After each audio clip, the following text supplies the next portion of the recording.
taking time out this evening to come to the Livingston. Yes. Oh, no, I do not. Give me one sec. What's DA? Yes, Lord have mercy.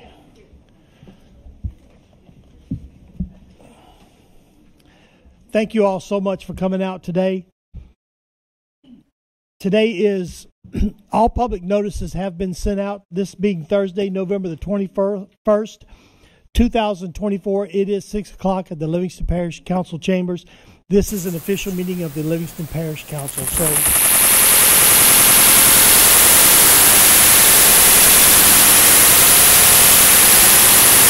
rise if you don't mind, just for a quick invocation. And we normally take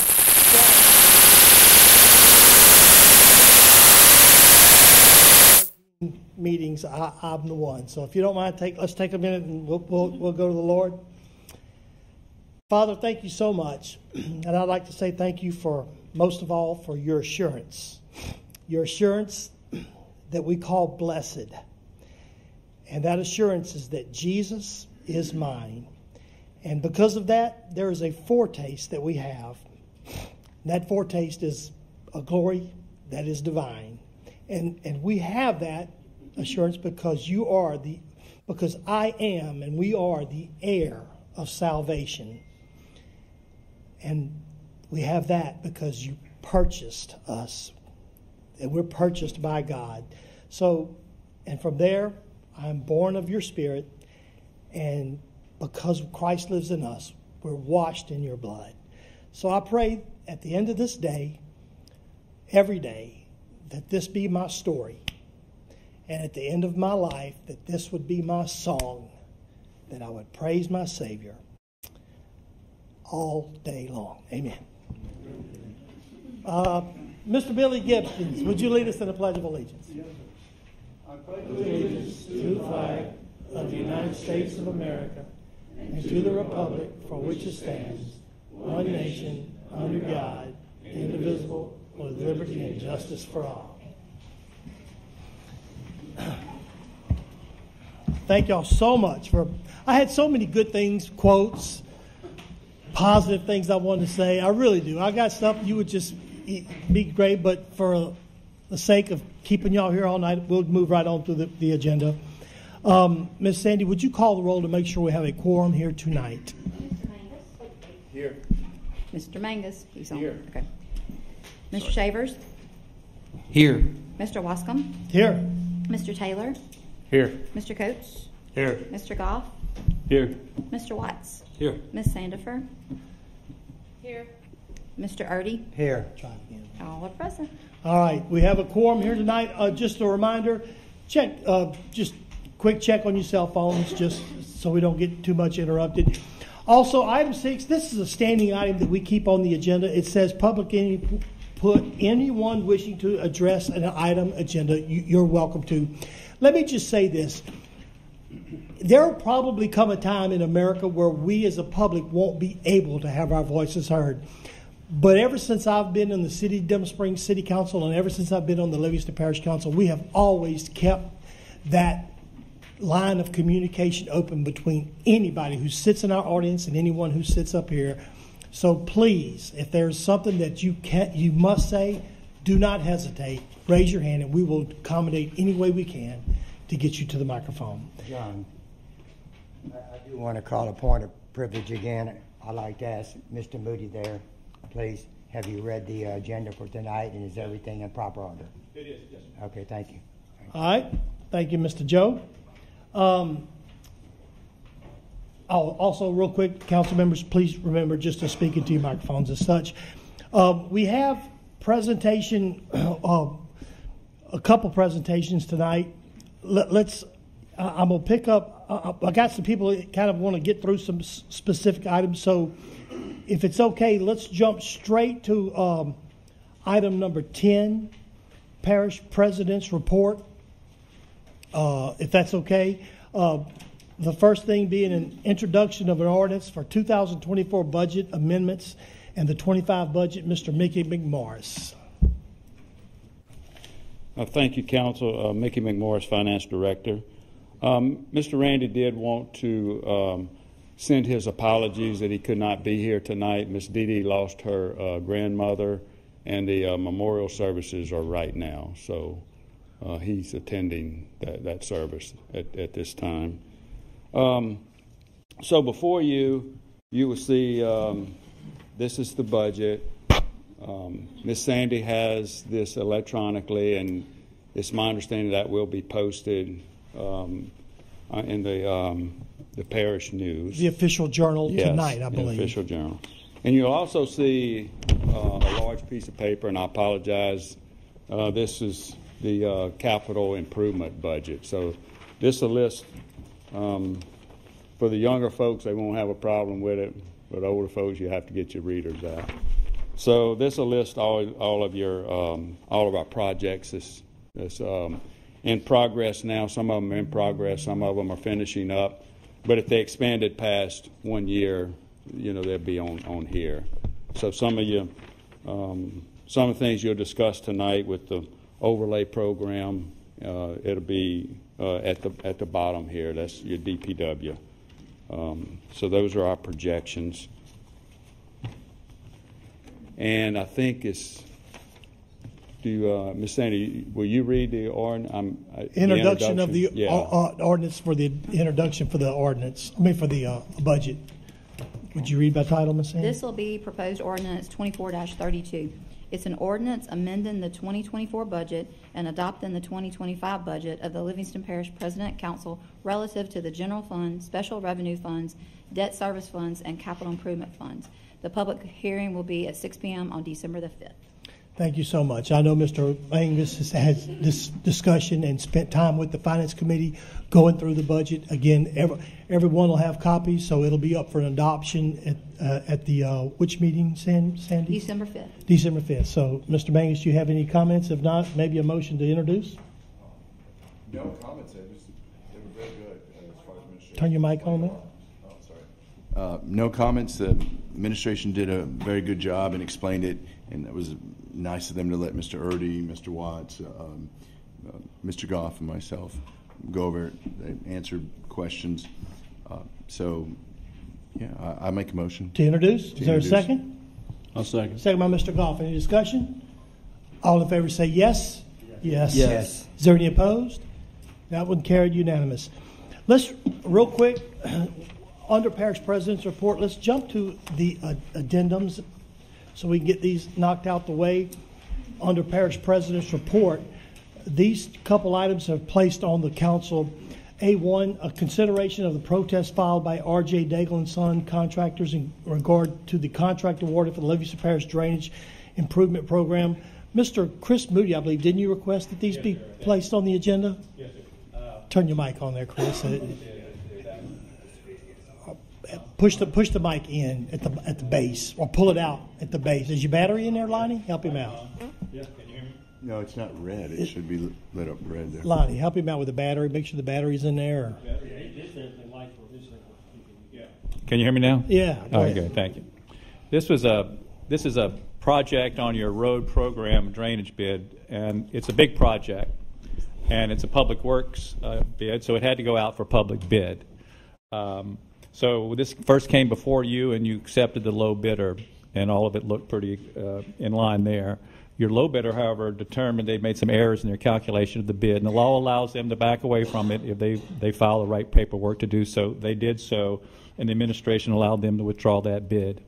That made the next lowest bidder up for consideration, and the administration was on the verge of recommending that, and that was a coastal bid, who was about $500,000 lower than the next lowest bid, which was Daigle.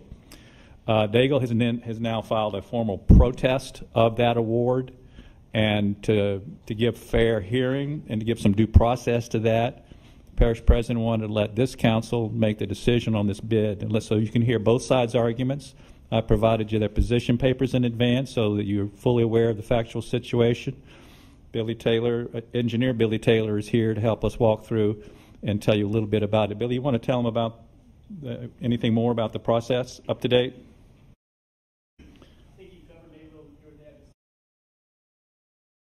Okay, by arrangement and agreement We've allowed to give Daigle 12 minutes to present their position in the case. If you have any questions, we will give them a little extra time. I'm asking somebody to be the timekeeper. Thank you, Ms. Caroline. And then when that's done, we will hear from the lawyer for Coastal, who will have, the first will have 10 minutes, and then Coastal will have 12 minutes, and then Daigle will have a 2-minute rebuttal. So is a representative from Daigle here? Thank you. Please come forward and introduce yourself. Good evening. David Fleshman with Brazil Saxe Wilson Law Firm here on behalf of R.J. Daigle and Sons. First of all, I want to thank you for this opportunity to address this important matter with you and take time away from other matters that you are dealing with. I also want to thank your legal counsel, Chris Moody, for from the beginning of this, ensuring that this process has been clear, that all parties have had an opportunity to submit their positions in writing, and also the opportunity to appear here today. As Mr. Moody went through, this project was bid in accordance with Louisiana public bid law. Public bid law requires contracts for public works projects like this one to be awarded to the lowest responsible and responsive bidder who submits a bid in accordance with the bidding documents as advertised. The Louisiana Supreme Court has explained that all bidding requirements must be completely and accurately observed, and that, quote, the public bid law could not be more clear in stating that a bidder's failure to comply with every detail can invalidate the bid. The consequences of such defects should be on the bidder who prepares the bid. That's from the Louisiana Supreme Court. Here, Gulf State's bid is defective for multiple reasons, which requires the award of the contract to be issued to R.J. Daigle and the rejection of Gulf State's bid. Okay. The first reason that Gulf State's bid is defective, and there's multiple reasons, and happy to go through, but we don't have the obligation to show all of the reasons why it's defective. If the council finds that there is one reason it's defective, then public bid law takes the decision out of your hands and requires the rejection of a defective bid. The first reason, Gulf State's corporate resolution. In fact, there's two problems with their corporate resolution that was submitted at the time of bid. The corporate resolution authorized the signatory to issue proposals with St. Tammany Parish, not Livingston Parish. Louisiana public bid law specifically states that written evidence of the authority of the person signing the bid for public works shall be submitted at the time of bidding. The law mandates that bidders submit a corporate resolution or written evidence of the signatory authority of the individual signing the bid, and it's required at the time of bidding. In its bid submission on October 8th, 2024, Gulf States attempted to submit a corporate resolution. However, their corporate representative only authorizes Mr. Kennedy to submit proposals and execute agreements with St. Tammany Parish, not Livingston Parish. And there's nothing within the four corners of the document that serves as written evidence that Mr. Kennedy was authorized to sign the bid at issue submitted to Livingston. Recognizing this problem with its bid, Gulf States on November 4th, which is nearly a month after submitting its bid, submitted a revised corporate resolution indicating that Mr. Kennedy was authorized to submit proposals and execute agreements with Livingston Parish. The law does not allow this deficiency to be cured, since public bid law requires the documentation to be submitted at the time of bidding. Therefore, Gulf States is a non-responsive bidder, and for this reason alone, public bid law mandates the award be to the lowest responsive and responsible bidder, which is R.J. Daigle. The second issue with the corporate resolution was that it does not contain a valid electronic signature. Okay, if you look at the corporate resolution, it's an electronic signature there on the corporate resolution itself. Louisiana law is very specific on this issue of what constitutes when an electronic signature is allowed and when it's not. Louisiana law provides that such recognition applies only to transactions between parties, each of which has agreed to conduct transaction by electronic means. So if both parties to the transaction agree that electronic means that the parties are okay with that being the business being conducted electronically, then it's allowed. Here, the bidding documents in Livingston Parish for this project contain no such agreement or acceptance of an electronic signature for the bid submissions. Additionally, when you do submit electronically, the law requires a specific remote notarial act, so that the notary that's signing it has to put in specific language there to verify that this notary, if it's not signed in front of a notary, this is being signed electronically. There was no such notarial act indicated on the corporate resolution itself. Okay, the corporate resolution was done long before this project. It was not done for this specific project, and I believe it was 2019 when this specific corporate resolution was prepared. But it does not comply with the law in either respects. Originally, Gulf States took the position that its corporate resolution was not electronically signed, that this actually was the signature of the individual signing the bid. That contention is not credible at all, just by looking at other signatures on the bid itself and also on the bid bond. So in summary, there are multiple issues just with one of the forms that public bid law mandates is submitted with the bid itself at the time of bid submission. And second, Gulf States' attempt to cure this issue by submitting a month later new documents, a new corporate resolution, cannot cure it under public bid law.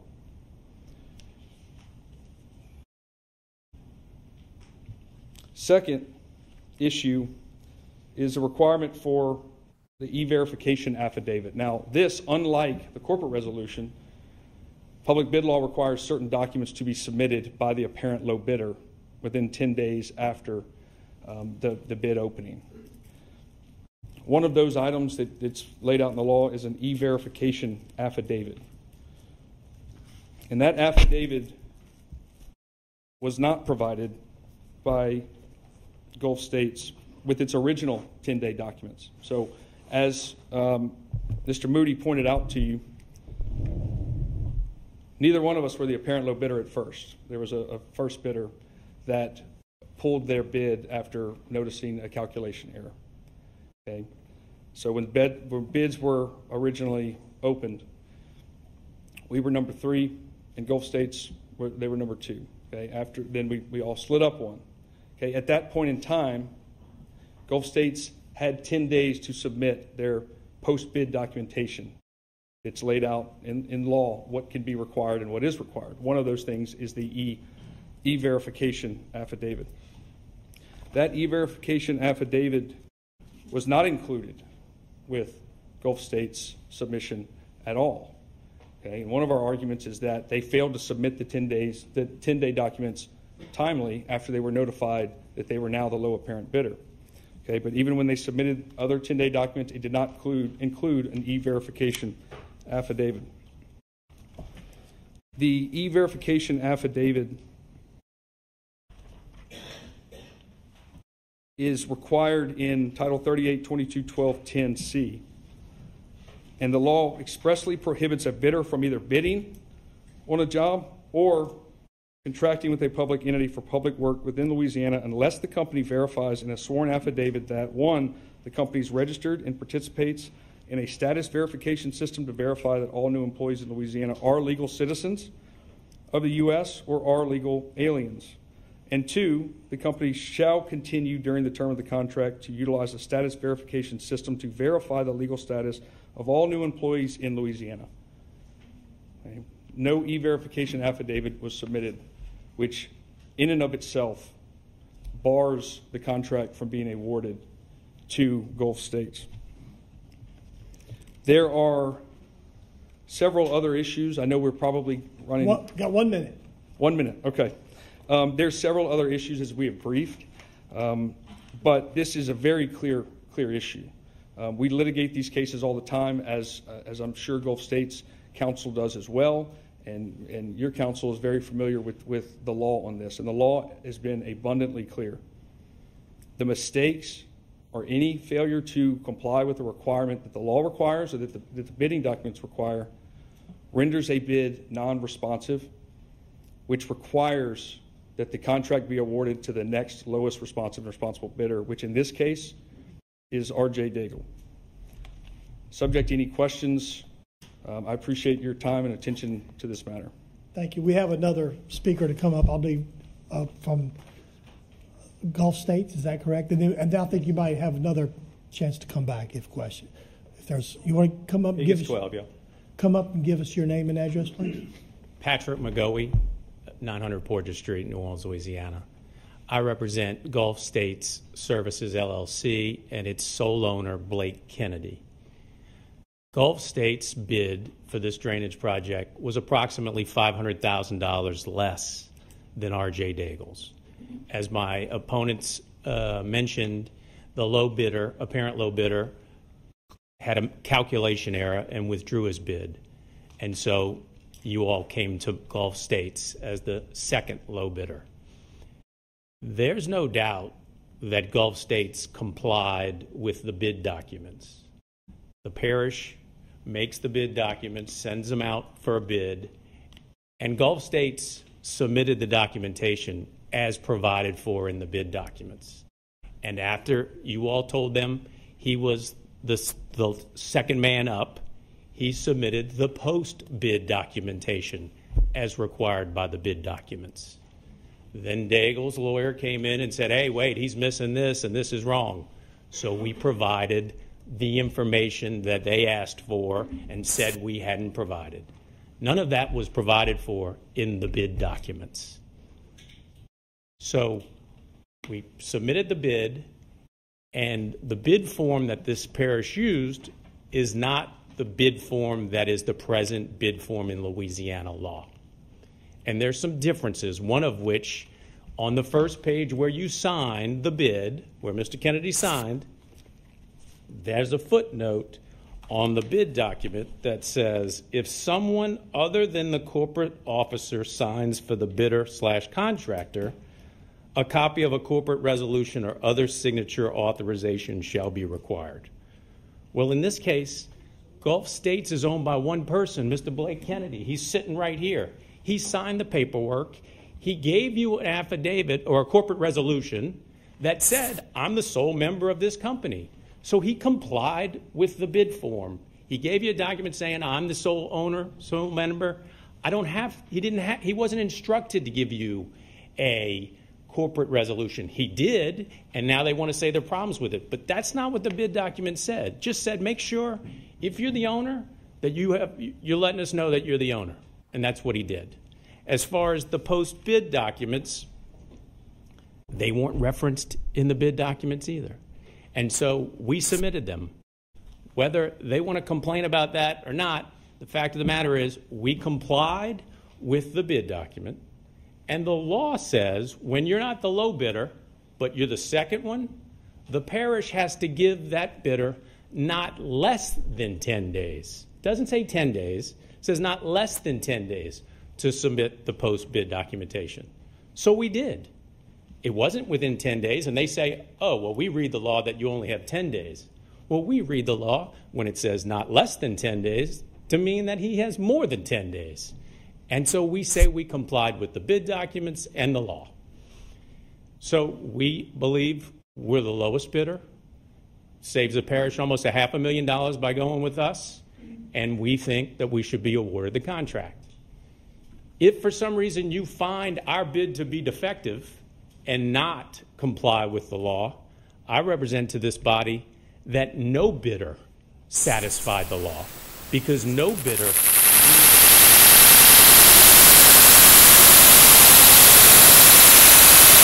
that bid form is promulgated by the Office of Planning in Baton Rouge, and lo and behold, guess what the current bid form says? It has a completely different footnote when it says, if you're not the owner, submit this documentation. Well, now the bid form says you need to submit a corporate resolution or written evidence of the authority of the person signing the bid for the public work. So if this document would have been given to all bidders, we would have followed this document and we wouldn't be here, but it wasn't. So I think my client not only complied with the contract and the bid documents, but they also provided the documentation timely as required under the law. But if you're to find that they're not responsive, I would represent to this panel, no one is responsive, and you have just cause under Louisiana law to reject all bids and rebid it so this parish can get the best price for this drainage project. I'm happy to answer any questions. I believe we were obligated for another rebuttal, and then if we might have another question if you don't mind. Thank you very much. So we'll knock these out real quick in 2 minutes. 2 minutes. All right. The crux of what you just heard was that we complied with everything that the bidding documents told us to do.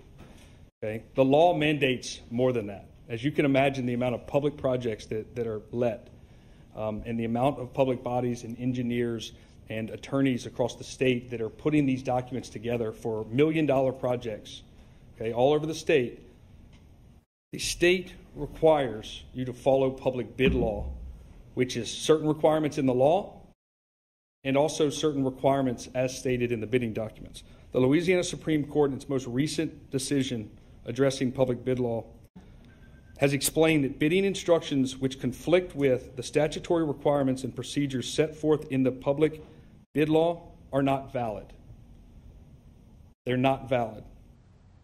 Okay? So if there's a question, whether state law, if there's a requirement here or a bidding document that says to do something over here, state law mandates and governs. All right? This could not be any clearer. Okay? And the other interesting component is what you didn't hear was anything about the e-verification affidavit that was not submitted, that's mandated to be submitted in the 10-day documents. Okay? There are multiple reasons for time purposes. I don't have the time to go through each one of those with you, but there are multiple reasons that the law mandates the rejection of Gulf States and to award this contract to R.J. Daigle and Sons. Okay, the last thing about the just cause. I know I'm probably coming up in 15 seconds. Last thing with the just cause, to reject all bids. So essentially, their argument is that if you don't award it to us, then you should reject all the other bidders who did comply with all of the requirements in the bidding documents and public bid law. Okay, the parish is not obligated to do that. The law says that the parish may reject all bids for just cause. Thank you very much, and happy to answer any questions you may have. I have a question for you. Yes. In your, how do you feel about all bids getting rejected and going back out for bid? Thank you. Well, we don't believe that there's a basis of. So you don't think the parish should do that? Absolutely not. You think they should just award the contract to you? Well, the law requires it to be awarded to the lowest responsible bidder. This requirement of submitting evidence of the signatory's authority is standard in public bid law, and everyone that bids, this was an error. So the same bid that was sent to Mr. or the Kennedy, Gulf States, is the same bid that was sent to you. The bidding instructions are the same for all of the bidders. So the same form that was sent to them was not correct, and if the same form was sent to you not correct, and to the other bidders, and to all the other bidders, if the whole thing is bad, then it should all be done away with and go back out for bid with the new form. But you don't think we should do that?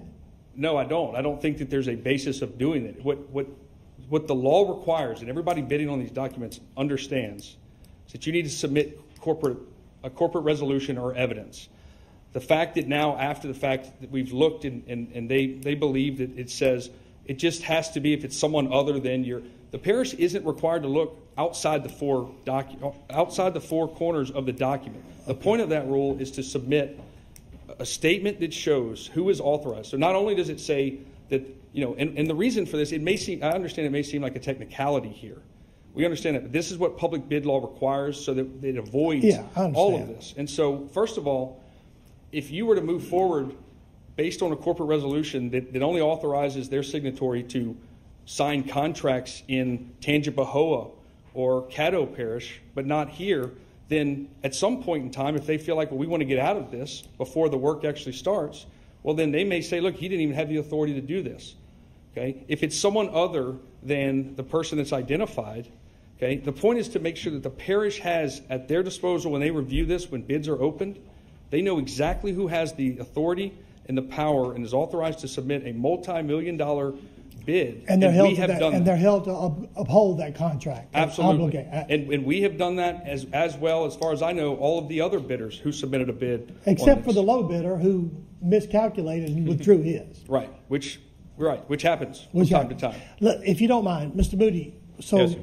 with all this information that we have, what is your recommendation? I mean, do you need us to make a decision on Yes, one sir. of these two tonight? Yes, sir. Or, I'm going to lay out your choices for you. do we have three options? Yes, choose sir. one, choose the other, or reject all bids? Yes, sir. Would that, in your opinion, legally, we could do either one of those three? Well, you can do any of the three you choose because that's your prerogative. That is your discretion. Is there any other option? Well, not that I know of. Okay, no. that's where here's the problem. This is not a black and white easy answer, and you could get sued no matter what decision Well, you make. that's a given. So We drive up here tonight. right. That's going to happen. So your engineer and I have looked at this and studied it hard, and the parish president is letting you make this decision because it's a close call, and we all need to be on the same page here. Is there a legal defense you'd rather take in court? Well, I think both claims are relatively equal. I think you could justify both positions. Billy and I think the Gulf Coast argument is slightly better. Well, I like the $500,000 savings. Well, now, that's I'm going to be late- honest with yeah. you. And I'll just say, public bid law is very clear on this. You don't get to just select based on price. And I'll also tell you that Can we select on quality of service? well, public bid law is not RFQ. I mean, this is a requirement, and this happens all the time. Okay. And of course, we understand everybody wants to save $500,000 and put to use in this parish. But I know that feels like a large sum. It is a large sum. But R.J. Daigle has already saved the parish over $4 million on public projects just between the 2024 road project and 2024 patching programs as well. But this is not a component of, well, we would like to go and save money. It's whether or not they complied or did they not comply. I understand. All I right, understand. now, this is not answering your question, so in all fairness, we need to hear other counsel's position about that. If you don't mind, Both of your times have expired. Yeah. Can I answer that? I'll be very brief. But to address your point on what should we do, if you want to give it to Gulf States, that's great. But on the issue of them saying, R.J. Daigle saying, no, you have to give it to us. This is the law. If he's thrown out, you have to give it to us. I would quote for you the Louisiana Attorney General opinion 93-633. It's the Attorney General of Louisiana recognized that confusing or ambiguous instructions on the bid forms could be just cause to reject all bids.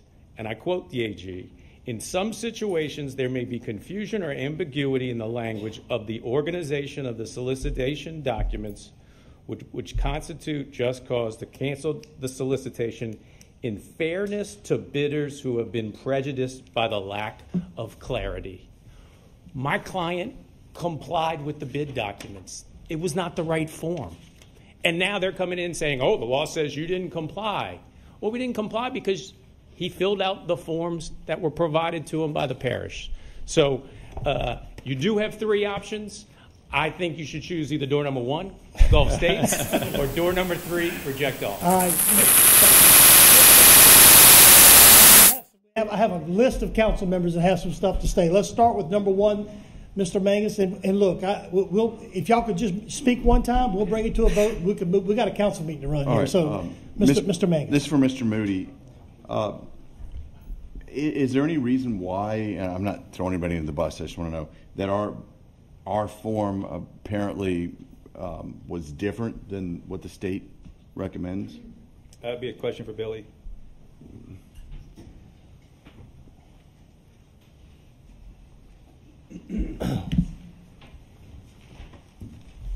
Billy Taylor, Macklin Taylor, South Frost Road. So the Louisiana, let's see, we got a few different forms here. But the Louisiana Uniform Public Works bid form was used for this project. Every so often there's slight updates, new versions of them. If you take the one that we had in the bid form and the one that they just put off the website today, Everything looks exactly the same. All the meat and potatoes information that they asked for is exactly the same, with the exception of a couple of footnotes on the bottom, which those same footnotes are in the rest of the bid document. So I think everything is pretty close to the same, and I think the argument over the resolution isn't whether they knew to submit it or not. I think they were saying something about some clerical errors in there with Parish. So I don't think the bid form, in my opinion, I think you got what you were supposed to get out of it, and that's been used in multiple projects or this year for multiple government agencies and hasn't been an issue. And it was submitted to both companies identically, right? Yeah, so when you put it out to bid, you put it out to bid, centralbidding.com, several places. Anybody that wants to bid on it's allowed to bid. So everybody had the exact same bidding document. Okay. Yes, sir. All right, Mr. Shavers, I believe, is next. Yeah, I guess my question is, if, and this may be a dumb question for Mr. Moody, if we put out for rebid and R.J. Daigle is aware of how lower Gulf State was, doesn't that mean that they're just going to lower their bid and just ultimately win it at that point? Well, you make a good point. It puts both sides on a lot more knowledge about what the strategy was, so it makes you might come out even with a better deal for the parachute. Yeah. It just sounds like they were the lower bidder.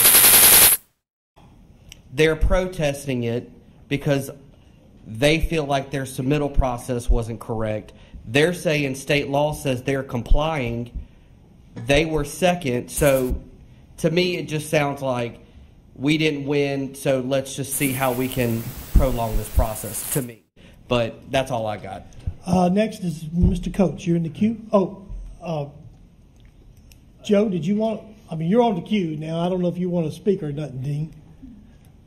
Oh, yeah, Mr. White. I'm sorry. Okay, go ahead. So the question that I have is, what is the process when these bids go out?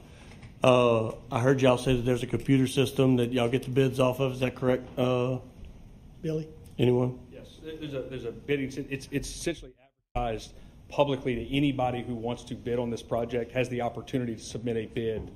Okay, so then is the paperwork also included at that time whenever you decide? It is. Hey, I'm going to bid on this.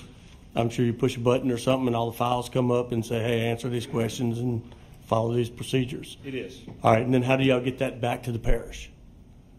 So it's you can mail it in, you can hand deliver it in by a certain time, and then there's also the ability to electronically upload. That's a newer option if the parish or the public entity allows for that. I don't know whether that was done here, but the old-fashioned way was there would be people here that would deliver it 3:59 before the deadline, because at that moment when all bids are submitted, it's opened up.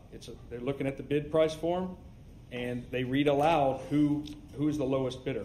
If you submit it at 401, they don't even open your envelope, your sealed envelope. Okay, so that's historically how it's been done. So at the expiration of the bidding process, pretty much everyone who bids on it shows up and gets their answer right then and there. Is that correct? It's read aloud, and then there's the requirement to send in some 10-day documents after by law that requires documents to be submitted, and then the parish would review those to make sure that all of these additional documents are in compliance. And then at that point, if they are, they would move forward with the contract. And where do y'all bring them to within the parish? Does it go to planning and zoning, or does it go? I'm not sure. I'm not sure in this specific case, but I believe that the parish president's office or the public works department, I think, is where it was actually submitted physically here. Gotcha. Thank you. That's all. Okay. Let's see who's in the queue. Mr. Watts. Yeah. If for some reason we do decide to rebid this, what kind of time frame are we looking at? The publication and let Billy answer that. Yeah, you don't want Billy. Mr. Taylor. No, I'm sorry. I mean, where we stand now, and what would it take to get started again? I guess is what I'm saying. How much time we're going to lose? Roundabout number, about 60 days. We have all the documents. So it would just be re-advertising. Holidays next week. Different. So it just depends on the timeline. But generally, we just say 45 to 60 days, and then bid opening, then 10-day post-bid docs. Maybe somebody else protests you, so 90 days, basically. Yes, sir. Billy, any consequence and delay on any other projects this would hold up? Yes, great question. Yes, the overlay program is designed to work hand in hand with the drainage program, and some of the roads need drainage work done first before the roads can be overlaid, so it would affect it in some way. Mr. Goffstein, did you have some more questions, Lonnie? Or? No, I'm good. Oh, good. Okay. Mr. All right, Goff. thank So either attorney, doesn't really matter. So as I understand it, the bid went out. The man that owns the company filled out the paperwork. So that piece, I guess, is wash. The other part of it is that when the low bid kicked out, it gave the 10-day window, plus or minus before or after, the opportunity for them to go ahead and comply with what the state, which you raised, to even more clarify that document. And then the fact that it's just simply the low bid, everybody had the opportunity to bid the same exact material, cost, everything. So now we come down to the fact of an electronic signature. So to me, that's what this ends up at almost. This ends up with electronic signature, question or not whether we had the ability. It was posted on electronic and had the opportunity to be submitted electronically. So did I miss anything there? That's the three issues? There are more than that, but those are the core issues. And really, if you break it down, there's the issues with submission at the time of submission, which is the corporate resolution. And I wouldn't classify it as a wash in terms of the point of that requirement in law is for you, the parish, to be able to have everything that shows, so you don't second guess or have to wait to find out, does this person really have the authority? Okay, that's the requirement. There's litigation over that, explaining as ridiculous as this may seem with the one person. But no disrespect, the document that you're referring to doesn't say that. It says, like, do you have the right? And he's the owner. So it's not really asking you to provide that supporting resolution. It simply says, do you have the right to do it? As I understand, he'll listen here tonight because I've never laid my eyes on the document. But the intent of the bid, I think, was correct. And I think the spirit of the bid and equal footing for everybody to comply with was accurate. So if it's my choice tonight, I think I'm just going to go with the lowest bid. But I'm definitely 100% behind rebidding it. I just wanted to make sure that I was clear on understanding that in my world it seems like it's down to the electronic signature. But I appreciate your time, both of y'all. All right, we had, I think one more councilman wants to Yeah, just really quick. I just want to say this because I've heard both sides of it. And if we put this thing out for rebid, just like referring back to my question earlier to Chris Moody, if we put this thing out for rebid, R.J. Daigle is going to obviously drop their price to win the bid so that they can't win it. And I think that it's important for us to consider you have two attorneys that are giving both interpretation of what the law says. And I think when you have a situation like that where you kind of feel like R.J. Daigle is in the right and you have Gulf State in the right, go with the lowest bidder. That's the right thing to do. They are going to save the parish financially. And if we put it out for rebid, then R.J. Daigle is going to drop their price, like I said, and be lower than Gulf State. And I just don't think that's fair. Okay, well, it sounds like we have three options that I mentioned earlier. So accept one, accept the other, or reject all. I'll make a resolution. Okay, let's go ahead, Aaron. If we don't put this out for bid, if we don't put this out for bid, could this get caught up for years rather than 60 days? And to your comment, Gulf States has the same opportunity to rebid as R.J. Daigle. Those are good questions, Ms. Sandifer. Typically, these litigation things go quickly because the first thing happens if we turn somebody down, they go and get an injunction, and an injunction hearing is set pretty quickly, and we come in and have the same kind of summary argument to the judge, and the judge gives us a pretty quick decision, but it's rarely within weeks. It could be within 2 or 3 months. That's how they typically go. So there's likely to be a delay if there's litigation, and just like there would be a delay if you rebid. So if that answers your question. So it could get drug on either way. It could get drug on, but if we throw it out and let it rebid, Louisiana law, revised statute 382214, allows us to reject all bids for a number of reasons. So it could still end up in court, Good. but it is a much harder case. Is that correct? I think that's an easier case to defend, yes, ma'am. So there's advantages to either choice here. So I think as far as procedure goes, what we're hearing tonight is the bid protest. So we have to make a decision to accept their protest and say yes or nay to Daigle. And if we rule for them, they get the bid. So if you turn them down, then you can make an alternate decision. If you turn them down, then you have a choice to withdraw all the bids and to rebid it.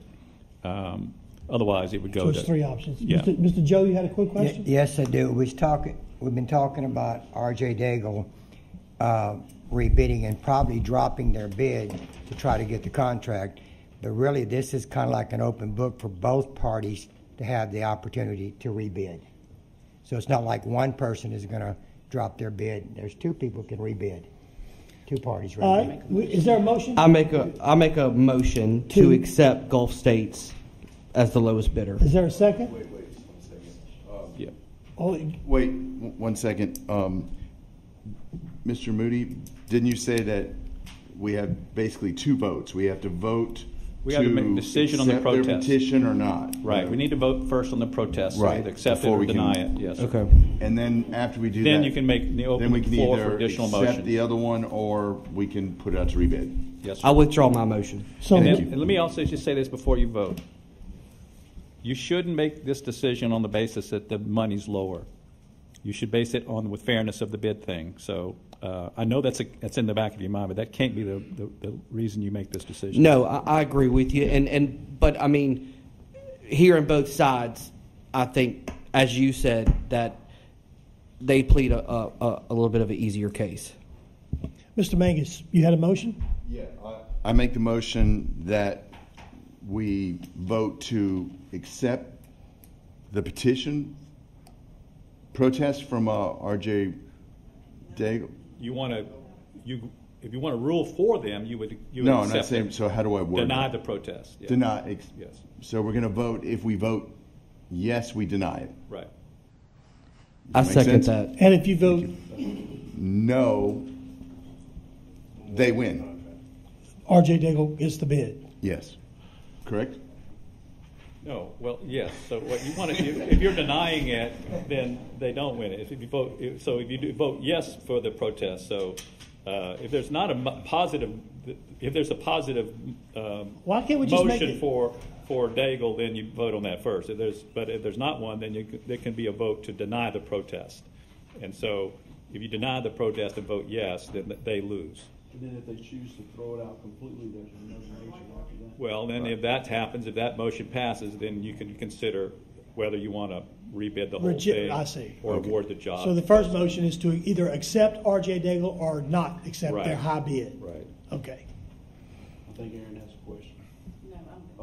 Mr. Mangus, you want to Right, reword that motion? Yes, I make a motion that we either accept or do not accept, right? R.J. Daigle's protest. I think the motion you want to make is to deny the Daigle protest. To deny? Yes. Okay. To not deny? That's a double negative. No, to D, To deny. Deny. Thank you. All right. which means Sorry, They Miss failed. Sandy. Their protest. There's a lot of failed. writing. yeah, Reject their their argument. protest. Their argument is not valid. It's what you're saying. rejected, yes. I see. Okay. So we had a motion by Mr. Mangus to reject the complaint by R.J. Daigle that it was an unfair bid. And then, basically, is there a second to that? I Mr. seconded Shavers it. did. Second by Thank Mr. you. Shavers. Thank you, Any Mr. more Shavers. discussion from the council? Ms. Sandy, you want to call for the vote? Okay. This is, we still let people come speak. Yes, we are. Give us your name and address. Abby Crosby, 19866 LA Highway 42, Livingston, Louisiana, 70754. Question is, we all know how this is probably going to roll out, some kind of litigation. It's happened before over and over again. Now, because this was done by the administration and y'all have the last ruling on this last word, whenever it comes time for litigation, which is going to be sued, administration or the council? That's a question for Chris Moody, I think. Mr. Well, Moody. Parish government would be sued, yes, ma'am. Okay, because the council's been sued enough and everything else like this. So and I'm wondering why this is falling on them instead of the parish administration, because that was a contract done with them. And why did they have the final decision? Well, state law requires the parish council to award bids under the public bid law. So this is a Even though it was changing that, awarded 'cause before? you made the decision earlier. Going back and changing your earlier decision is what you're doing. Yeah. We simply gave the parish president We got another the motion. opportunity to bid it and execute. He had to come to this council for that. So did y'all see What- the contract and everything else like that? We gave him the opportunity to No, go. you So accepted now, the low bid. now the low bid was accepted. Now there's a dispute. So the parish governing body has to weigh in on it, unfortunately. Answer your So it question? would be administration being sued instead of the council. No, the whole parish. Wow. Okay, thanks. You're welcome. All right, Mr. Mangus had the motion, I believe, to reject the R.J. Daigle's complaint, basically. Is there a second? I second Second it. by Mr. Ron Shavers. Any more council comments? None. Ms. Sandy, you want to call for the vote? Mr. Mangus, Oh, you want to vote on your iPad? You say, but it's not up here to vote yet. Okay. Continue. Mr. Shavers, Yes. Mr. Wascom, Yes. Mr. Taylor, Yes. Mr. Coates, Yes. Mr. Goff, Yes. Mr. Watts, Yes. Ms. Sandifer, Yes. Mr. Erdy. Yes. All right. Is there, now you need another motion, Chris, to accept the low bid of them or to reject all bids and go back out for bid? I would like to Yes, make a ma'am. motion. Yes, sir. All right. I'll make a motion to reject all bids and put it out for rebid. All right. We have a motion by Ms. Sandifer, second by Mr. Jordan. I have a substitute motion. All right. Substitute motion by Mr. Shaver. Continue. Substitute motion is to accept Gulf State as the lowest bidder. Substitute motion to accept Gulf States as the lowest bidder. Is there a second? Second by Mr. John Mangus. Any more discussion from the council? None being? Ms. Sandy, you want to call? Let's see, the substitute motion, we're voting on Ryan's first to get awarded to the low bidder,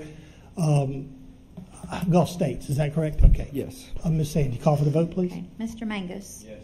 Mr. Shavers. Yes. Mr. Wascom. Yes. Mr. Taylor. Yes. Mr. Coates. No.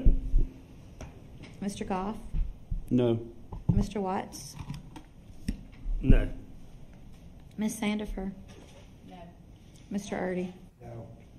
All right, that motion fails, so we will go, did it fail, Sandy? I Failed. believe, so we'll go to Ms. Sandifer's motion to put it back out for bid. I think we're all in favor of that. I mean, I think we'll call for the vote to see. Ms. Sandy, you want to call for the vote for that? Okay, this is to reject the bids and to put it back This out. is to reject all bids and go back out for bid process. Oh, yeah, Mr. Mangus. What if for some reason this motion fails? Then we don't get a road overlaid. I mean, we don't spend taxpayer money on roads. Drainage. Far roads. Under the road program. All right, does that answer your question? Ms. Sandy, you want to call for the vote? Mr. Mangus. No. Mr. Shavers. No. Mr. Wascom. Yes. Mr. Taylor. Yes. Mr. Coates. I'm sorry. I need clarification. Out for rebid. Out for rebid? Yes. Mr. Goff. Oh. Somebody got their buttons on. Oh, sorry. Yes. Mr. Watts. Yes. Ms. Sandifer.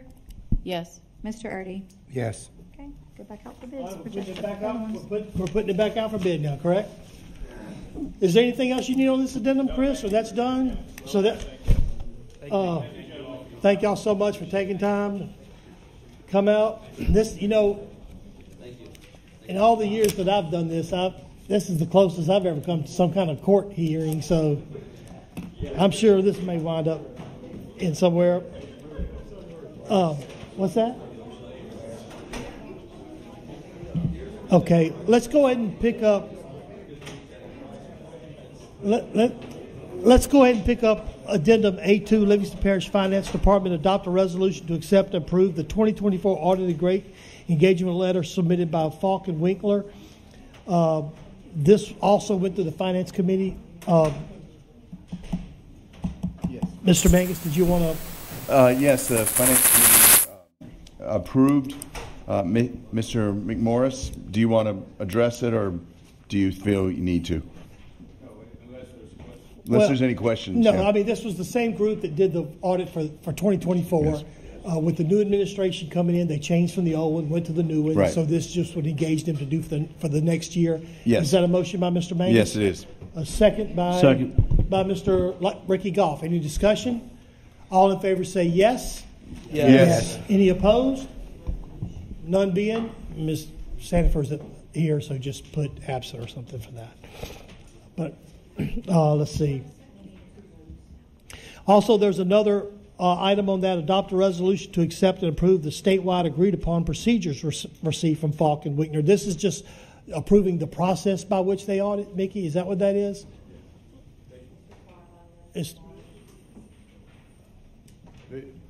They actually, we're required by the legislative auditor. They look at all our internal controls and procedures on how we do things. On the process by which it's done. Okay. Same motion, Mr. Mangus? Yes.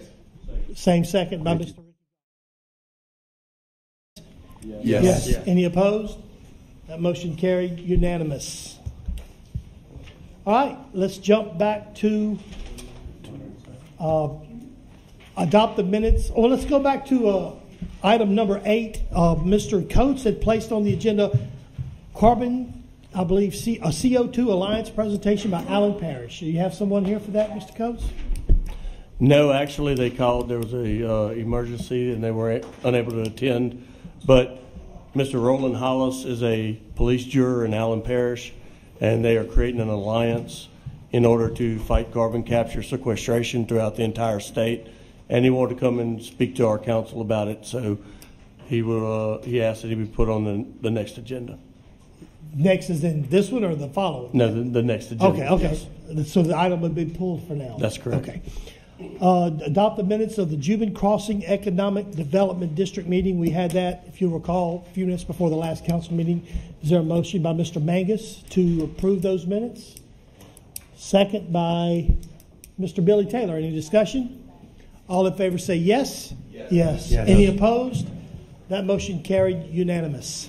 All right, we're going to hold off on the meeting, the minutes for the regular meeting of the last parish council meeting. We'll almost got those done. We'll have them ready for the following meeting.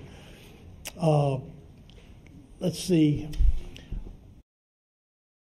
Item 11 is a public hearing and adoption of an LP ordinance number 2431. Ms. Sandy, you want to read this by title? I'm going to get used to this microphone. Pull it down a little bit so everybody likes to hear you speak. This is proposed ordinance 24-31. It's an ordinance to acquire movable property for the parish of Livingston pursuant to the Flood Mitigation Assistance Grant Program, project number EMT 2022 FM 0030029. And the address in question is 30378 Dawson Lane, Hammond, Louisiana 70403, and it's Lot 3 in Whispering Willows subdivision. All right, this ordinance was introduced at the previous council meeting. Again, it's just for the hazard mitigation for Brent Lane Aldridge. It has a Hammond address, but it's in Livingston Parish. So is there a motion to adopt this ordinance? I'll make that motion. Motion by Mr. Taylor. Second? Second. Second by Mr. Goff. Any discussion? All in favor say yes? Yes. Any opposed? That motion carried as well. Thank you so much, Susan. Item 12, adopt a resolution to request DPW to install speed humps on Mockingbird Lane and Walker. This was placed on by the none other than Mr. Ricky Goff. As you'll see in y'all's information there, Mockingbird Lane is fairly straight. There's petitions that's signed below FAR, and then the ones that are against are the ones that could not be notified. It was 90% that they would like the speed humps. I have spoken to Mr. Dugas about this on numerous occasions, and we are leaning on, I think there's a couple different parishes that has correct me, come on up, Robert. Thank you. I never can remember the right terminology, and we're going to try to put this in the new development code. So if we have developments as they're built, they'll automatically have these speed controlling devices. Traffic calming devices. Traffic calming devices. Go ahead, Mr. Dugas. If you would elaborate on that part, but I would like to just go ahead and approve to have some speed humps on the street. We've talked about speed bumps and speed humps before. We did do some research, found Federal Highway Administration and the International Transportation Engineers do have a recommendation for traffic calming devices. Ascension has it in their codes for their developments, as well as Lafayette Parish. But there's a process. You have to do an application. You have to have a traffic engineer go out. There's different things, and that's what Ricky and I think Mr. Schaefer's, he and I have talked about it. You're trying to put that process together for some of the newer subdivisions, but also some existing roads. So there are about 16 different, devices they call them. Each are good for a certain application. Some are not good around schools and bus stops. They don't work. Some aren't good on low traffic roads. So the one thing I want to make sure is get that research. Let's talk about it. We're going to come to the ordinance committee, and bring a proposal to say, here's what we'd like to see in the code. I've told y'all my opinion. I don't care for them. I think they're going to be a maintenance nightmare. I think you're going to have a liability issue. But if that is the will of the council, then we'll make it work. I have a question, and I had the same similar situation. I'm just curious, how much do these things cost? If I don't want you to do, they're $1 million each. Typically, most of them, some of the cheaper ones are $10,000-15,000 each. So depending on how you design it. Okay. Like a speed hump, what Ricky's talking about is typically 3 inches high and 12 to 15 inches long. Mm-hmm. But it encompasses the whole width of the road. But the problem you have is, and like I told him, is a lot of times they go get put in because a couple people want them, and then everybody up and down the road starts complaining. So that's why these parishes have these procedures, so that everybody, they have public hearings, they have I guess you call it town hall neighborhood meeting, where everybody can come and express their opinion, and it seems to work there. Now, one of the things that I will caution that we're going to have to look at is some of these roads you don't want them on, like in Lafayette, they actually call out roads that they cannot be put on. So like a corridor road, they call out that road, like we can't put them on Highway 190. That would have to be, at some point we would put them in Forest to Lat, let's say. You would have to go in and say, because otherwise you could possibly get a neighborhood area to say we want one here, So that like it's a lot of thinking what we're going to do to figure it out. Okay, so I don't think we have any guidelines for these humps. I mean, currently the parish ordinances do not allow for these, and that's the key. As right now, the way we follow the DOTD standard roads and bridges manual, and it is not in there. There's nothing for traffic calming devices. This would have to be something that council actually adds to our ordinances to say, in these cases, this is the ordinance you would follow in. So do we, and I'm just asking Ricky, do we have to do this by ordinance to line out the guidelines for these things? Because like Robert said, I mean, they're 10 to 15,000 a hump. If 3 people in my district come to me, 2 people go to him, and we just have an influx of people asking for these things, then we're pulling money away from, what could be going elsewhere. But do you think, I'm just asking because I don't know. I think I think it's silent on them. It just doesn't say anything, yes or no, for them. So I think it's up to the council if we want to do them. I think we can do them for a little bit less than the $15,000. But you want them done, or you want them done right? So that being said, and if you look at the road, there's a road that comes in there that one of the things we looked at is possibly doing a three-way stop sign there, so you're not having to put like a whole bunch of them down through there. Yeah, you've got two roads that go into Mockingbird. Yeah, the other one is so far in the back that the road doesn't extend past that. But if we were to put a three-way stop and then go 500 more feet or whatever and put one of them, I think it would help the scenario down there and the kids and all that stuff. And 90% of the people want it. I think it will also be a great test opportunity. Now, if the council wants to say we're not going to take no more of them in until we get the ordinances and all that in place, I'm perfectly fine with that. But, because some of them are these calming devices and no speed bumps at all. They're like curves in the road. They're like pivot points, if you will. When you get into something like this, the development is so old, you would have to try to close in ditches and everything else. You probably would end up right back in the same scenario. Right. So my suggestion in my motion is to do the three-way stops and the speed hump. Can I make a substitute motion to do that, but also state that we will no longer be accepting speed humps until we get an ordinance that regulates those, so that we're just not putting them on, a short road. And so we are getting with WSP to add that into the development code. So we would reference that. Instead of having to create a whole ordinance, we would want to put it in the development code. So in the future, as they build developments, the designers required to build these devices in the development. Right. Yeah. With that amendment, I just want to say that there are people, entire subdivisions in my area that they would like to pay for their own speed humps. So consider that. That opens another can of worms. I think that would be something we would necessarily, on a public road, private funds. So that would have to be, like I say, this opened. Y'all don't know what kind of worms y'all opened up with me. So I'll change my motion to reflect what Mr. Shaver said. So the motion is to install a three-way stop and speed humps. Do we have a number? How many we're putting? I think just one down there.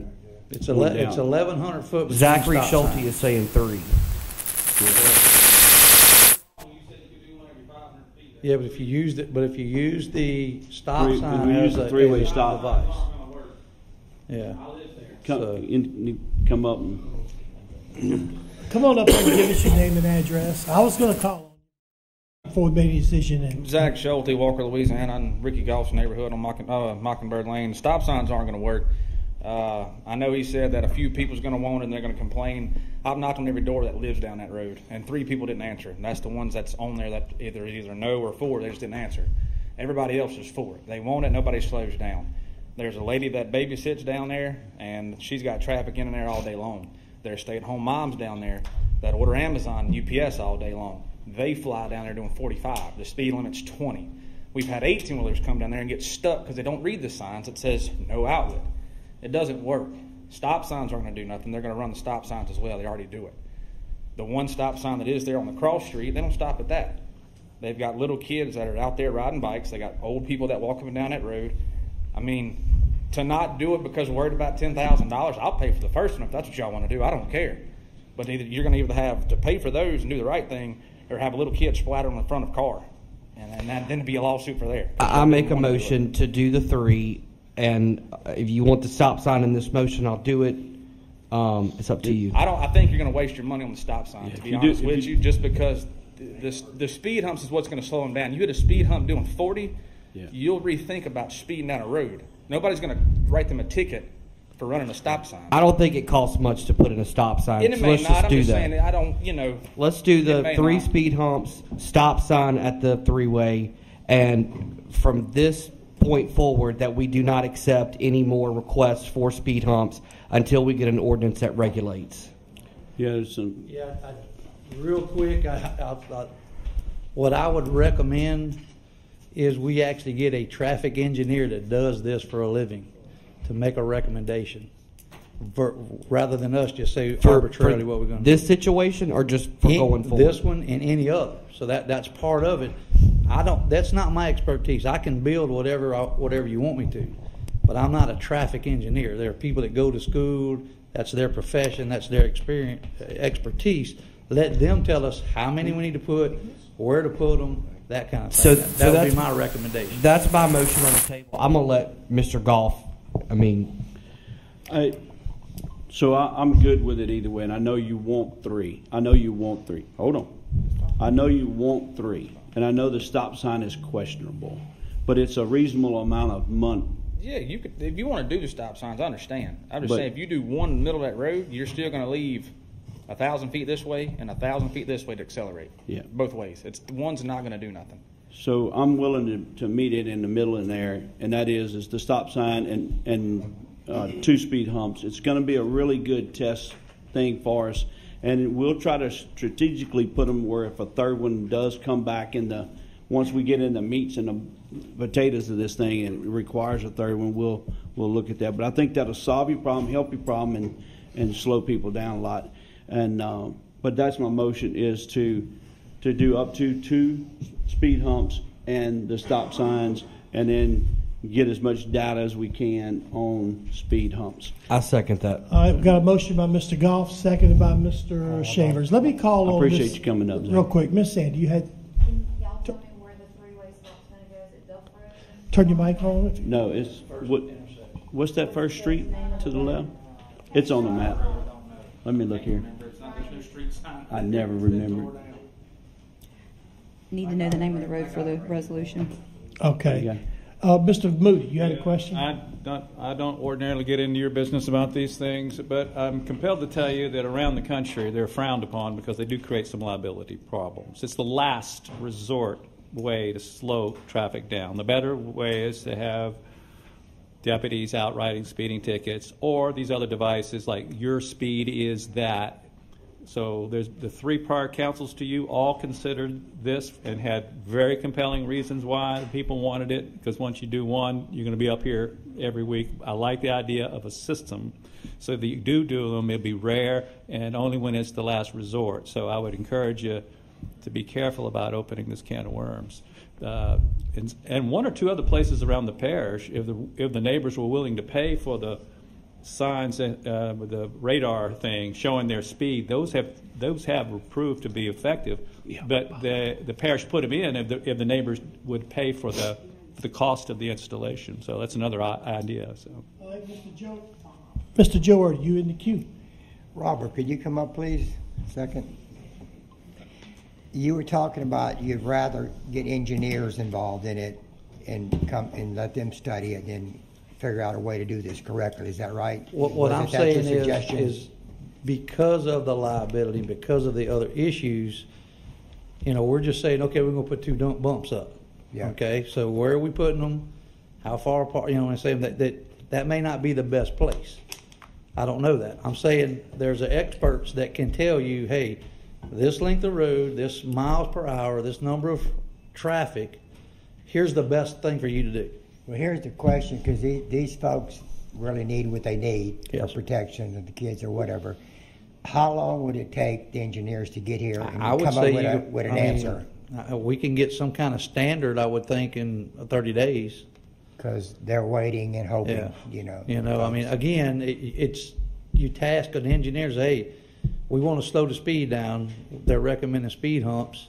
What's your recommendation? And he says, okay, we'll put 1 here, 1 here. I didn't want to put them off for months. Is the point? Again, that's my recommendation. We'll put them. We do whatever y'all want to do. Okay, that's just my recommendation. All right, thank you, brother. All right, Mr. Coates, you're in the queue. Yes, I just want to reiterate what Mr. Moody said. This has to be done through traffic engineers. You have to do your studies. This is a very dangerous situation. If people aren't slowing down for stop signs, they're sure as heck not going to slow down for speed humps. So, from a law enforcement perspective, if you're going to be running down the road going fast, and we already know they are, that's why we're implementing this, then someone hits that speed hump, and wrecks their car, we're going to be on the hook for more lawsuits than what we already have. So it's something that you need to really consider whether or not you want to do this before getting the proper engineering done. All right, Mr. Mangus. One second. Yeah, Wait. go ahead. Mr. Mangus. Well, one thing, can the parish sue them if they damage our speed humps? If they drive too fast and damage speed humps? As far as, two can play that game. We have attorneys too. Another thing, we talk about experts. The people who live on that road are experts. This could be a trial. I actually like Mr. Shaver's idea of, we'll do this as a one-off, basically. We'll see how it works. A trial. We're not going to accept any more until we get the experts, the engineers, and we write ordinances for it. But the people came to us. The early bird gets the worm. They made an effort. They went to Mr. Goff. They went to the right channels. They did everything they could. Let's give them their chance. That's what I say. Mr. Shavers, you're back in the queue again? Oh, I'm sorry, Miss Sanford. Forgive me. I have this same problem, and I have it in quite a few subdivisions, and I get this question very often, and I am also very concerned about the safety of the kids, very much so. I just want to say and throw out there maybe a solution, and I, please give me your feedback. You also, Mr. Dugas, those big, I don't know what they're called, but like when you go to the River Center or a big event venue place, there are these discs that are on the road, and you can't fly over those. It's obnoxious. Yeah, speed burgers, whatever. That would slow me down. Would that be some sort of solution?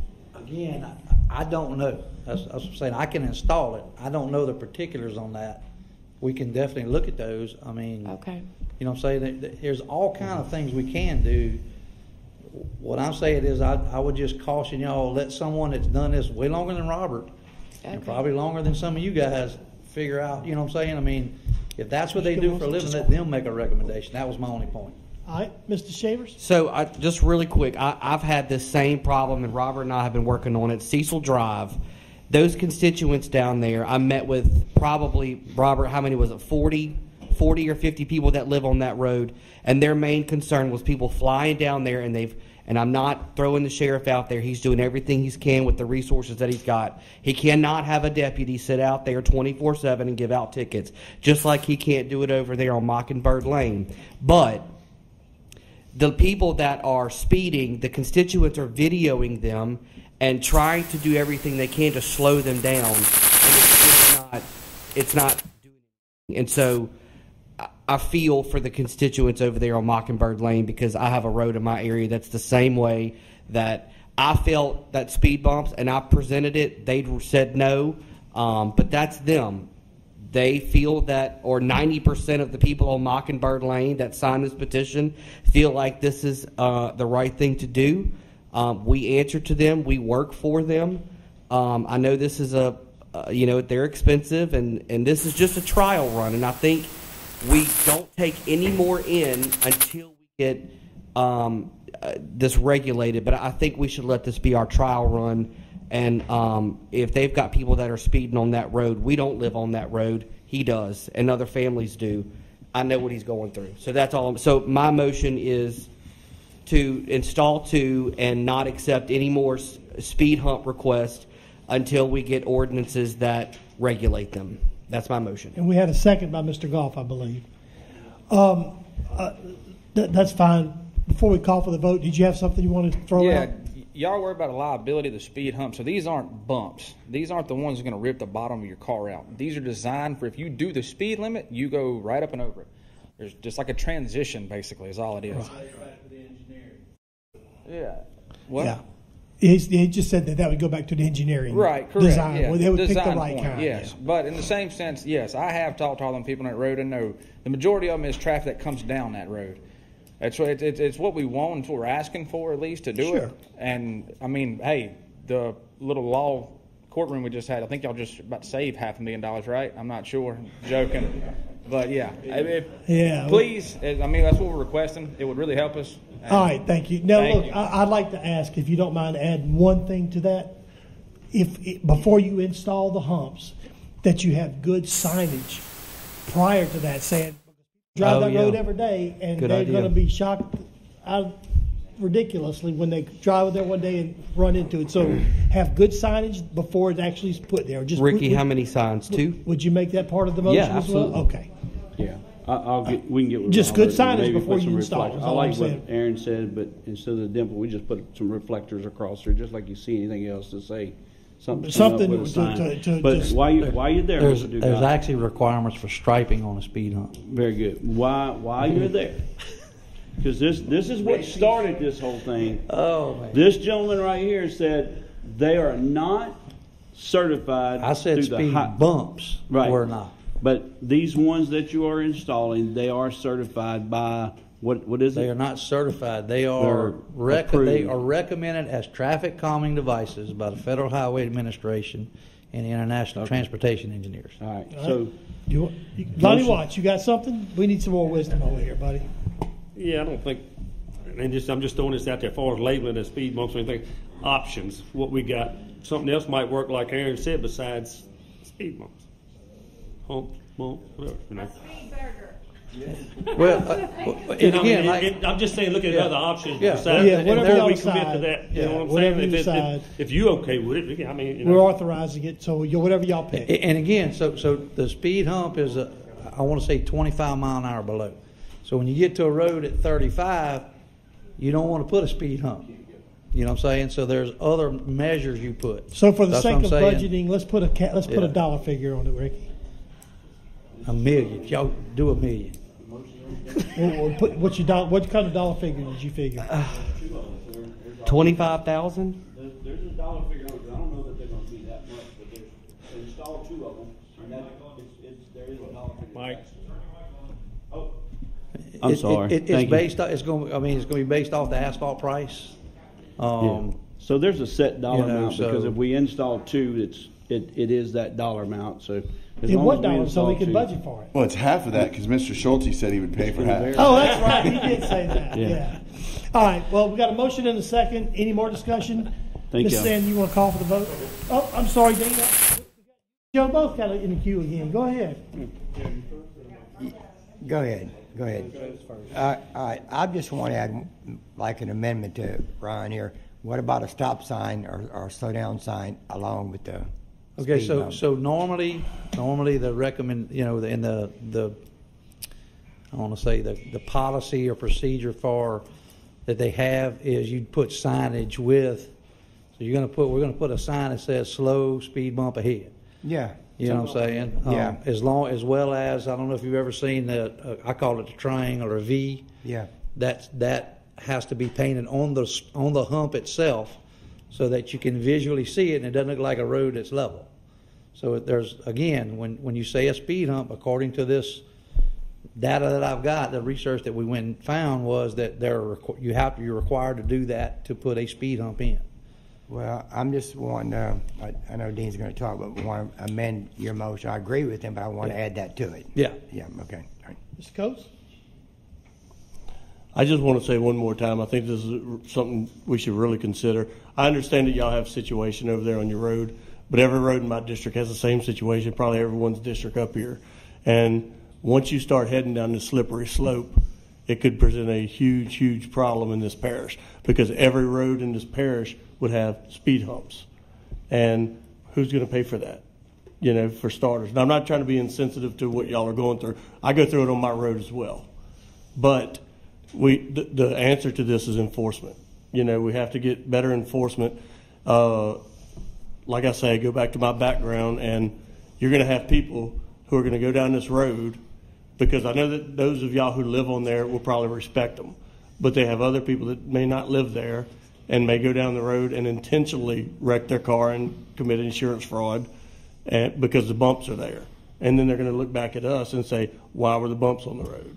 I'm just saying it's just a few things to consider. That could happen with a pothole. All right. So no more. just one last thing. Okay, I'm gonna tell you, go ahead, Mr. Because Mr. Coach did make me think of it.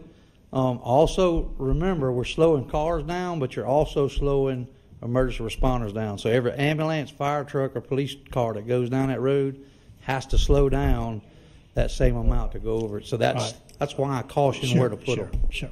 That I'm going to stick with my motion. Yeah. Let's call for the vote. Point of order. Can we vote on this? Absolutely, as long as the councils are good with it. Miss Sandy, you want to call for the vote?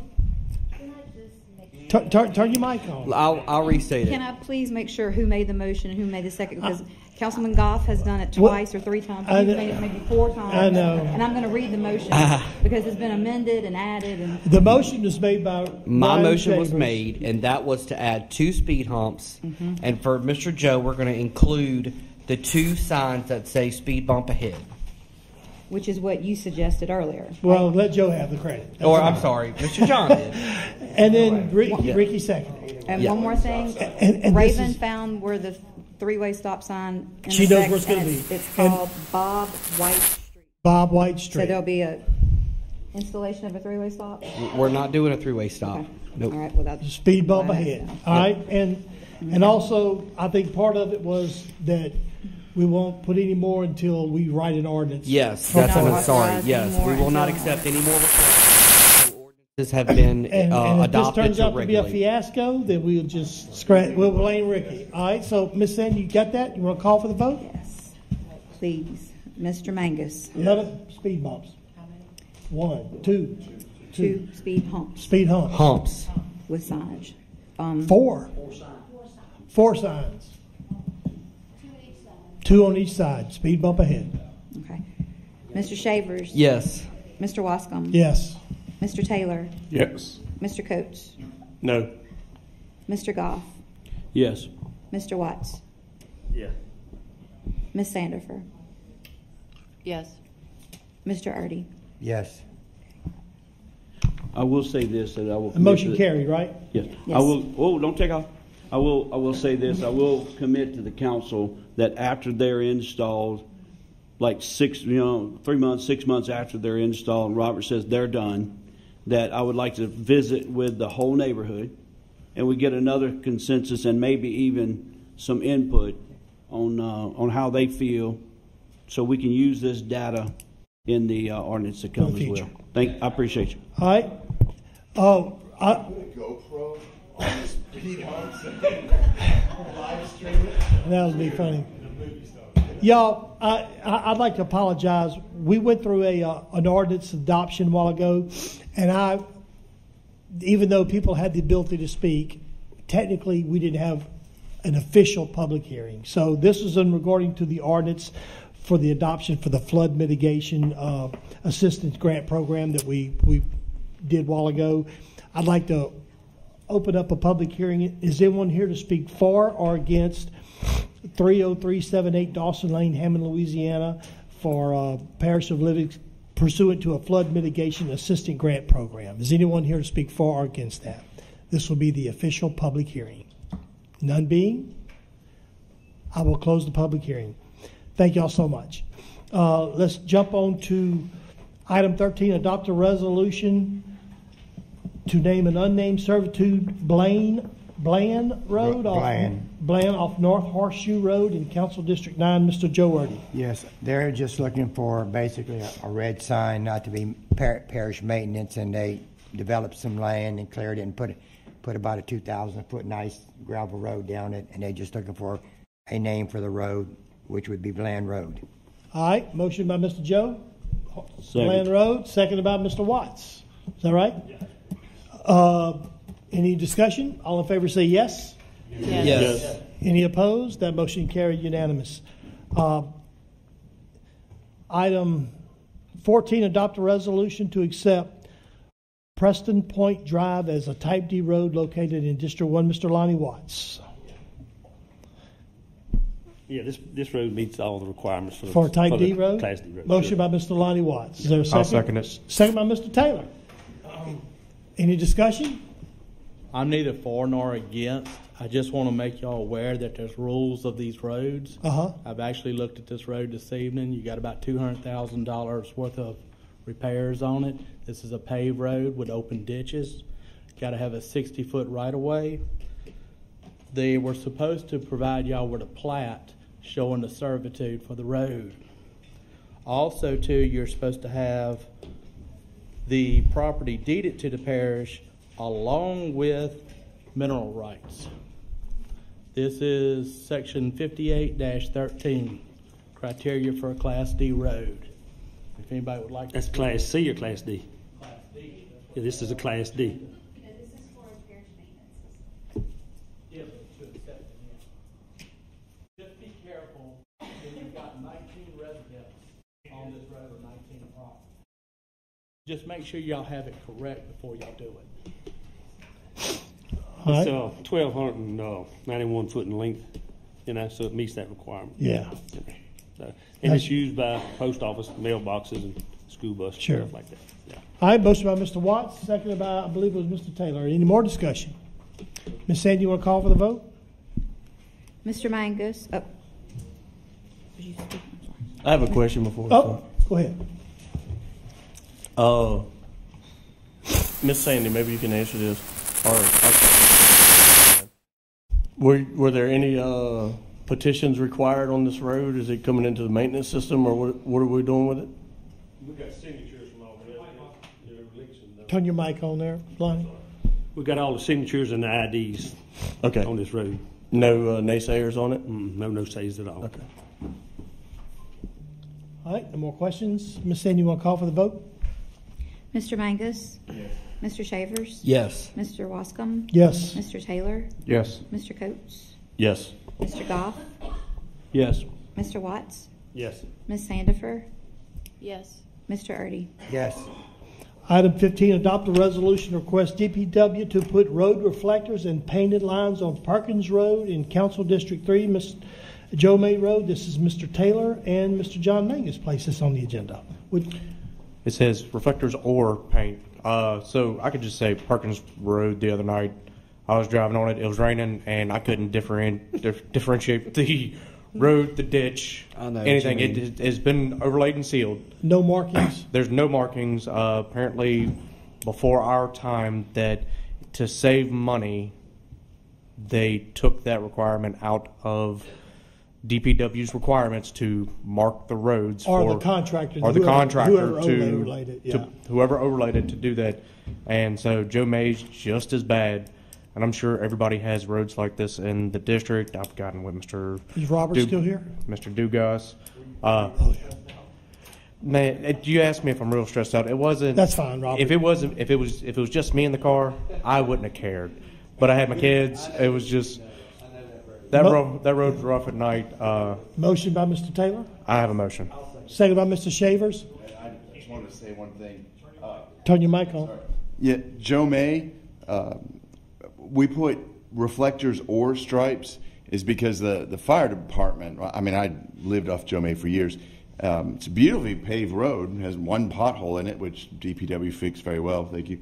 But it's black, the road is, and you got some reflectors, but it was a good while until they put the reflectors on. But there's no paint of any kind, no stripes. So it's, the fire department chiefs have come to me and have said that they don't like that. They want to have that blur, the white line. Can y'all on the do side. something for that, Robert? Okay, so make sure we understand. We're putting reflectors down the center? Are we striping down the center? Are we putting reflectors in the curves on the edge? We're striping that's dealer's choice. Well, again, so some of that is determined by the width of the road. So we can go stripe it on the center, but you have to have at least 8 foot from center to the edge of the road, because that's the smallest lane you can have for a car. So if the road's 14 foot, you can't put a center line and a side and have 8 feet. You see what I'm saying? Because then you're running over the center line. Can I make a suggestion? You asked, do reflectors or stripe it. I think we should do reflectors, because if you're driving at night and it's raining, you can see reflectors better at night than you can striping it, right? Yeah. Yes. Okay. But some roads, like Joe May, have reflectors but no stripes. So that's where the or came in. So my question is why striping? I'm just asking. Because So- how do you know where the center is? The reflectors. You would think that, but when you drive down Jomay and it twists and turns, it's very hard to tell. So the only, we're going to talk money now. The only striping you're going to get that's going to work is thermoplastic, which is probably 3 to 4 times more than just the white line. I can go put a white line down the middle. You're still not going to Well, see you should it. have to put if it's a middle, wouldn't it be a double yellow line? Or No. Because they're not supposed to pass. Do you have an ordinance that says you can't pass on a parish road? Well, you have a double yellow line for if it's a single lane. You have to create that double yellow line. So y'all would have to say this road gets a double yellow line. Otherwise, you would never have anybody. In the past, I think that there's been reflectors like in the center to kind of give you a reflective idea where the center is at. And then in the curved sections that really need to be highlighted, then they would pick up normally the edge of the road to kind of identify. So you actually the have center two and different the road. types. You have a center reflector that's silver on both sides. Yeah. So and the edge reflector is red on one side, silver. So you can tell if you're seeing red, don't go that way. So. And then you have the blue for fire hydrants. Well, we don't put those down. That's fire department. Can somebody Do this before a meeting? Yeah, what Figure is this the? out I forgot what before a the. meeting, I forgot. please. All right, we had a that's motion what by I'm saying Mr. Taylor to What was your authorize- motion? Just say it again. It's just a resolution to Striping. reflectors.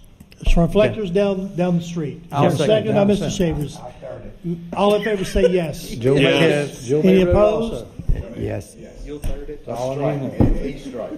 All right. Item 16, adopt a resolution for DPW. Hold on, Robert.